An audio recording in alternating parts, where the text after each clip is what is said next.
Praise the Lord. இயேசுவின் ரத்தம் ஜெயம். தினமும் இயேசு நிகழ்ச்சிக்கு உங்களை கர்த்தராகிய இயேசு கிறிஸ்துவின் நாமத்தில் வரவேற்கிறேன். செய்தியின் தலைப்பு: எழுப்புங்கள், அறிக்கையிடுங்கள், உங்களது நிலையில் நில்லுங்கள்.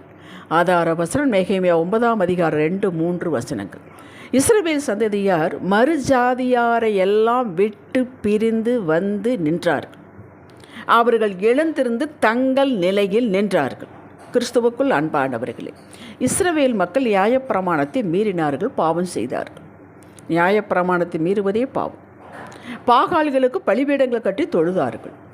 தேவ மனிதர்கள் மூலம் எச்சரிப்பு கொடுத்தும் இவர்கள் மனம் திரும்பவில்லை. கர்த்தர் அந்நியர் கையில் இவர்களை ஒப்புக் கொடுத்தார். இப்படி நடக்கும் என்று சொல்லியும் இவர்கள் மனம் திரும்பவில்லை.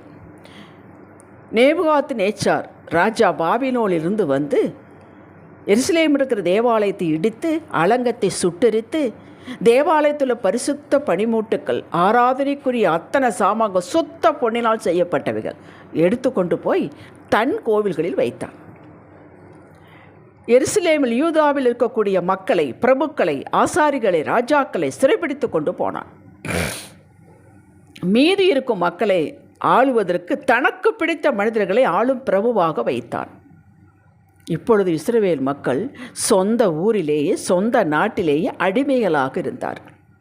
முறையிட்டார்கள் கர்த்தரை நோக்கி, இதோ இன்றைய தினம் நாங்கள் அடிமைகளாக இருக்கிறோம்.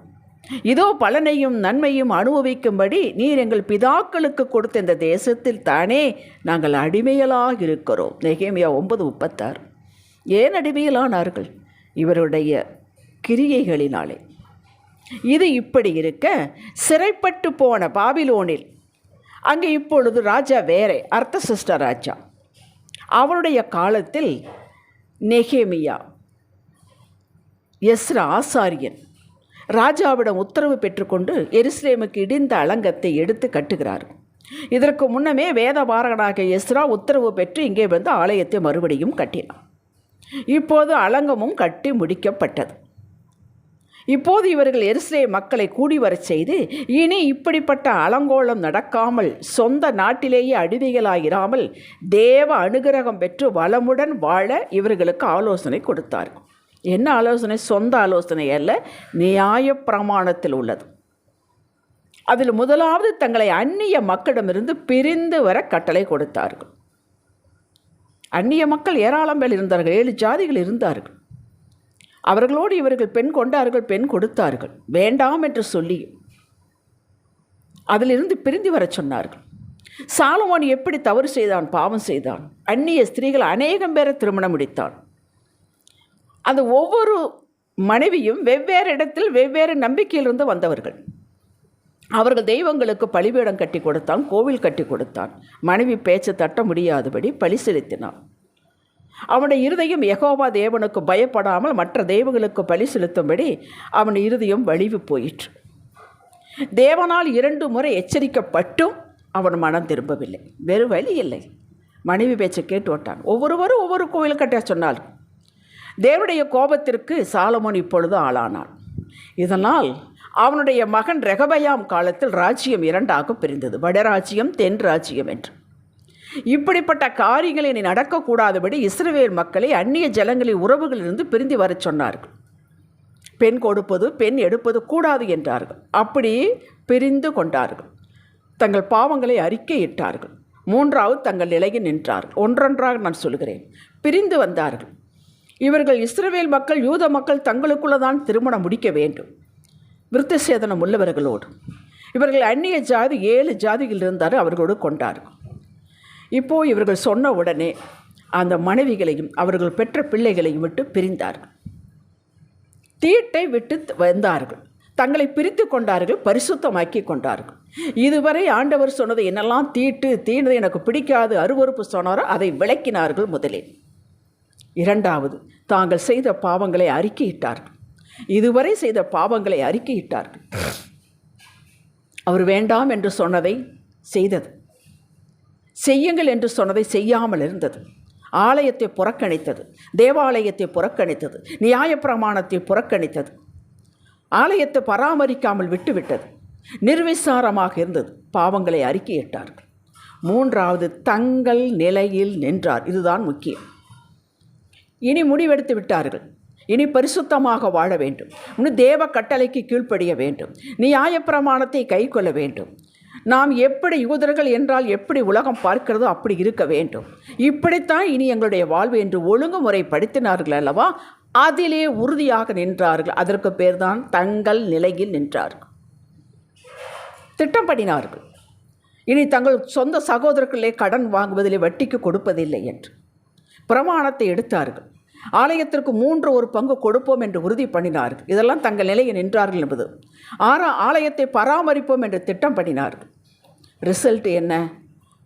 பாழாய் போன எல்லா இடங்களும் மறுபடி குடியேற்றப்பட்டது. செழிப்பு உண்டானது, சமாதானம் உண்டானது. மக்களே, இந்த வாக்கியங்கள் நமக்கு கற்றுக் கொடுப்பது என்ன? அந்நிய நுகத்தில் பங்கு வேண்டாம் என்றார். 2 கொரிந்தியர் 6:14-18 வரை தயவு செய்து வாசியுங்கள். ரட்சிக்கப்படாத குடும்பத்தில் பெண் எடுக்கக்கூடாது, பெண் கொடுக்கவும் கூட. இந்த நுகத்தில் பிணைக்கப்பட்டால் நம்முடைய ஆவிக்குரிய வாழ்வு குளிர்ந்துவிடும். கணவனோ மனைவி எந்த காரணத்தை கொண்டும் பிணைக்கப்படக்கூடாது. கலை இழந்துவிடும், ஆவிக்குரிய வாழ்வே போய்விடும். சாலமோனைப் போல காம்ப்ரமைஸ் பண்ணிக்கொள்ள வேண்டிய நிலை வந்துவிடும். இல்லாவிட்டால் ஏங்கி ஏங்கி ஏங்கி தவிக்க வேண்டியது தான். பல காரியங்களை காம்ப்ரமைஸ் பண்ணிக்கொள்வோம்.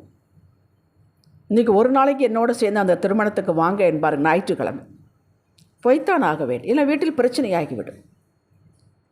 இனிமேல் திருமணம் பண்ணக்கூடிய இந்த செய்தியை கேட்டுக்கொண்டிருக்கும் ஆண் பிள்ளைகள், வாலிப பிள்ளைகள், பெண் பிள்ளைகளுக்கு ஒரு ஜாக்கிரதையை சொல்லுகிறேன். ரட்சிக்கப்படாத தேவ பிள்ளைகளோடு சம்பந்தமே வேண்டாம், திருமண பந்தம் வேண்டவே வேண்டாம். நீங்கள் ஒரு நாள் யோசிக்காமல் செய்துவிட்டால் காலமெல்லாம் அழ வேண்டி வரும்.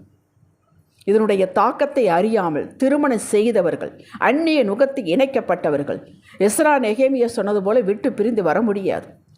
அது அந்த காலம். இப்பொழுது நம்ம கிருபையின் காலத்தில் வாழ்ந்து கொண்டிருக்கிறோம். அப்படி போக முடியாது. ஆனால் ஒன்று செய்ய வேண்டும். கணவனோ மனைவியோ ரட்சிக்கப்படாமல் இருந்தால் அவர்களை ஃபோர்ஸ் பண்ணாதீர்கள். அதே சமயத்தில் நீங்கள் உங்கள் நிலையில் நில்லுங்கள். நான் வேதம் வாசிப்பேன், ஆண்டவரை தொழுவேன், அது அவர்களுக்கு இடைஞ்சல் இல்லாதபடிக்கு நீங்கள் காத்துக்கொள்ளுங்கள். ஒரு நாளும் அவர்களை நீங்கள் ஃபோர்ஸ் பண்ணக்கூடாது. சர்ச்சுக்கு வா, வா ஜெபத்துக்கு வா, இந்தா வாசி சொல்லாதீர்கள்.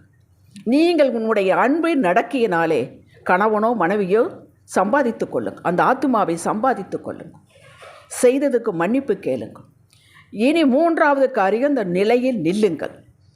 என் குடும்பம் இப்படி ஆகிவிட்டது, குழந்தைகளை கூட்டிக் கொண்டு ஆலயம் போக முடியவில்லை, விடமாட்டேங்கிறார்கள். அதற்காக சோர்ந்து போகாதீர்கள்.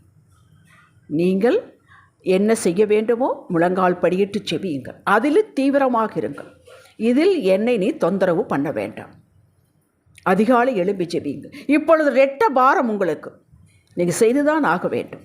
கொஞ்ச காலம் உங்களுடைய அங்கலாய்ப்பை, உங்கள் கண்ணீரை, நீங்கள் அங்கலாய்ப்படுவதை, நீங்கள் திணறுவதை, நீங்கள் அங்கு இங்கு ஓடுவதை பார்ப்பார் கர்த்தர், ரட்சிப்பார். உங்களுடைய சுமையை லெகுவாக்குவார்.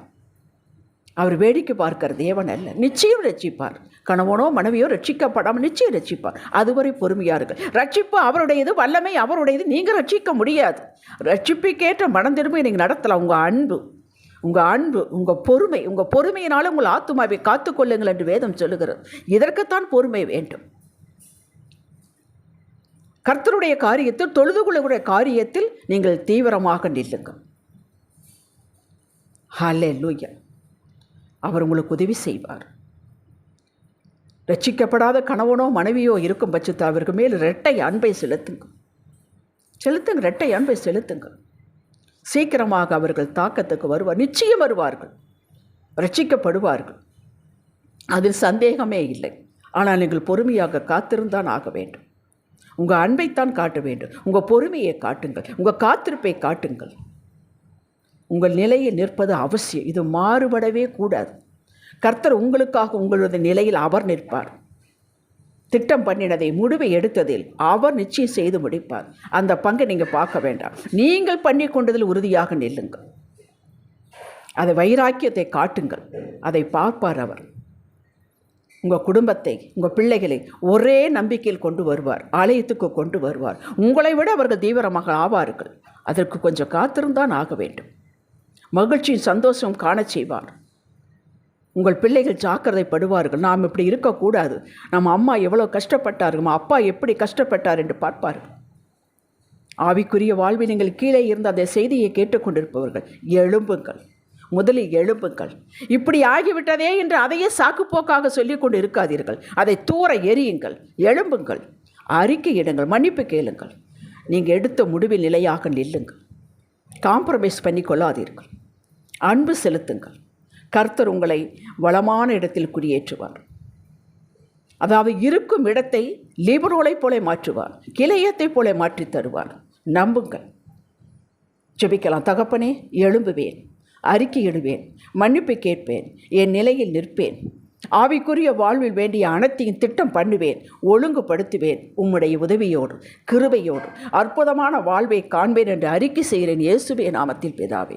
இன்றைய சிந்தனைக்கு ஆவியான துணை கொண்டு நான் எழும்பி சகலத்தையும் ஒழுங்குபடுத்தி என் நிலையில் நிற்பேன். இதை தினமும் பாதுகாப்பேன். ஆமேன். ஹல்லேலூயா.